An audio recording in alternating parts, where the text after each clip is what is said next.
আরে কি সকাল থেকে বায়না করছিস ট্যাটু করব, একটা বললাম যে কম দামের পার্লার রয়েছে সেখানে চল। কোথায় নিয়ে এসেছিস আমাকে? এখানে দাম বেশি কিন্তু প্রফেশনাল ওয়েতে হয়। কি বলছিস? হ্যাঁ প্রফেশনাল হইতে হয়? একদম। চল দেখি, চলো আসো দেখি সত্যি প্রফেশনাল ওয়েতে এনারা করেন নাকি। আরে ট্যাটু পার্লারে তো চলে আসলি, এবার কোন ট্যাটু করবি? দাদা দেখা ডিজাইনটা দেখাও দেখি তাহলে কি দেখো। আচ্ছা ডিজাইন, আরে সাবাস, একেবারে ট্যাব দিয়ে কিন্তু ডিজাইন দেখাচ্ছে। দেখুন আমি একটু ফ্লাওয়ারের মধ্যে কালারফুল করতে চাইছি। আচ্ছা, ফ্লাওয়ারের মধ্যে কালার, মানে যেটা চাইবে সেটাই কি হয়ে যাবে? এটা পছন্দ হচ্ছে? একদম আমি এটাই করব।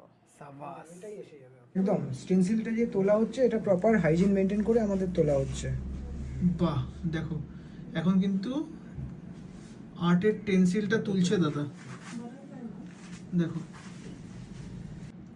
যেমনটা বলেছিল ঠিক সেরকম কি পাওয়া যাচ্ছে? একদম যেমন বলেছিলাম ঠিক তেমন করে